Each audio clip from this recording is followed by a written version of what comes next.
Folks, it's your main man E, and here are some things to think about if you're using the remote collar to help your dog understand something that involves socialization. So like, let's say you have Percy here who barks at people when they come into the house, and maybe he's a little apprehensive or even nervous, and he doesn't understand this is a friend. You should go greet them or bring them a toy and try to play with them.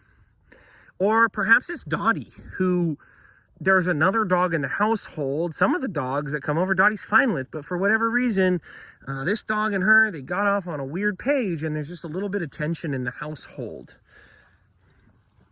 Okay, maybe it's just Forrest and Sugar, this tan and white pair of dogs who, they're incredible dogs, but they haven't met the most amount of dogs yet. And so as we're introducing them to new dogs, we want to make sure that they're going to succeed with all sorts of types of dogs that they meet. Or maybe this is Nessie, that little coyote puppy. Nessie, come on, Ness, who gets into resource guarding issues and goes crazy if she thinks the dog's trying to take a bone or a toy from her or even a stick.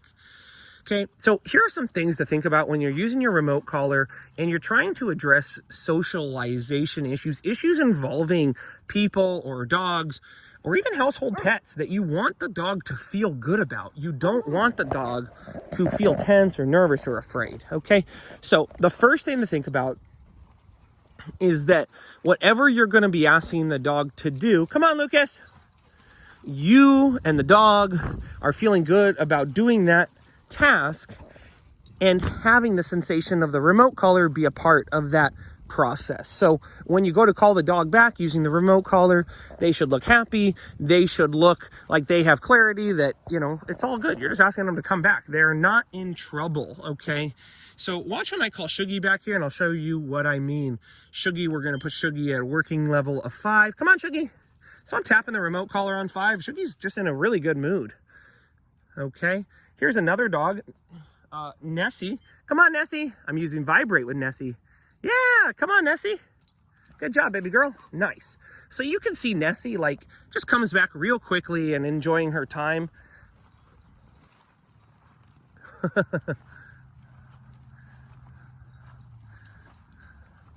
Nessie, come. Come on, baby Ness. Good girl. Break. Okay, the second thing, and I'm going to talk about this right now, Sugar, no. Nessie, no. Is that have clarity where even if you tell the dog no and you do stop them with the remote collar, Nessie, no.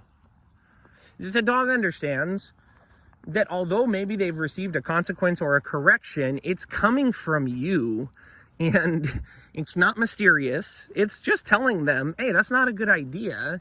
And the way to continue to enjoy off-leash freedom, the way to continue to make your human happy is to stop doing that in the future, okay? So you could see I told these two girls, let's not get into the play where you're, Nessie, come, really trying to, maybe smash each other and try to see who's the most powerful when you dogs, this is a young dog. This is not quite sure what's going on. And this one is great, but not exactly the dog that I want to teach her that lesson, okay? So I want to be able to tell the dog, for example, we're walking along, hey, don't eat homeless people's poop. Hey, don't chase animals. Don't do those things when we're off leash. And I want to have the dog have a level of comprehension where I'm not seeing stress. I'm seeing the dog, even if it's with Percy, and I'm like, hey, man, go to your bed. So a lot of times what that involves us doing is creating distractions on purpose so we can practice using the remote collar at a higher level or at a different sensation and tell the dog no, and then, go back and have them do it properly and pay them, right? So let's say Percy, for example, I tell him to go to his bed and then I throw his ball. He gets out of his bed. I'd be like, nope, go to your bed. He goes back to his bed and then I throw his ball for him. So now he's understanding the concept of a correction or the concept of a punishment, but not in a way where it's connected to people or dogs that he's unsure about, right? Ideally, I just want to use the remote collar and create distractions using food and toys and help the dog develop impulse control around those food and the toys.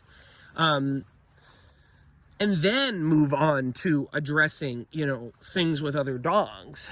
If I go to correcting the dog or using the remote collar around other dogs, or any training tool for that matter, that my dog is experiencing some stress of, uncertainty, confusion, that could bleed over. And although my dog might stop attacking or might stop growling or might stop lunging, they may not feel good about the thing they were lunging at. And so Percy's kind of a great case study, right? Like, his owners were told, hey, if he breaks the place command, you've got to correct him, and then he needs to stay in his place command. But the owners were seeing he was not understanding what is going on. And even if they had corrected him, he was still very clearly stressed. He was not able to settle and go, oh, okay, I understand. Use my place command. Okay, cool, no problem. And so they took it upon themselves to try to figure out what else can we do differently with this dog that's going to have a better result. And so right now what we're doing is we're using the remote collar actually on vibrate and tone. Okay, and in his case, I would much rather have the consequence sensation mean, like, you're just not going to get that. It's not going to happen. You're not going to succeed, or you're not going to get a reward. Because with tone and vibrate, Percy, come. Good job, buddy. Break. The odds that you're going to turn up the tone or vibrate to a really high level and stop the dog is unlikely. But you could communicate with the dog, hey man, when you feel this sensation, you're not doing the right thing, you're not going to get a reward, you won't succeed. So whether you use your remote collar, consistently at lower levels to communicate with your dog what is possible and what's not possible. Nessie, come on, Ness. Or you use your remote at high levels. Break. Forrest, break. The most important thing is that you're mastering all this stuff, you're getting a good handle on it, and then you're going on to approach socialization with dogs or with people. And so with Percy, like, you're going to want to run that routine of ringing the doorbell and he holds it together, or knocking on the door and he holds it together, or you walk in the door and he holds it together, or your husband walks in the door and he holds it together, before you're going to want random people coming over asking him to hold it together. And same thing with Dot. Like, you're going to want to work with Dottie on her remote collar, off leash, recall, down, place, all this stuff, so you're both feeling good about it. And then, go ahead and practice it around another dog, or take her off leash so she can have an off leash outing with another dog and learn how to move around those other dogs freely. So this is all, folks, just a little video talking about, some tips for using the remote collar for socialization. Primarily just the idea that you should see a clear level of understanding on both low levels and high levels. Both levels that mean that's great, do that task, and levels saying, hey, stop doing that task. Before you attempt to go address socialization issues, if you want your dog to be friendly and really feel good about the people and dogs that they're around. So hope you found this video helpful. If you want to like the video and subscribe, I really appreciated that. And you can always find me online. Follow theleadercanine.com if you want to hire me.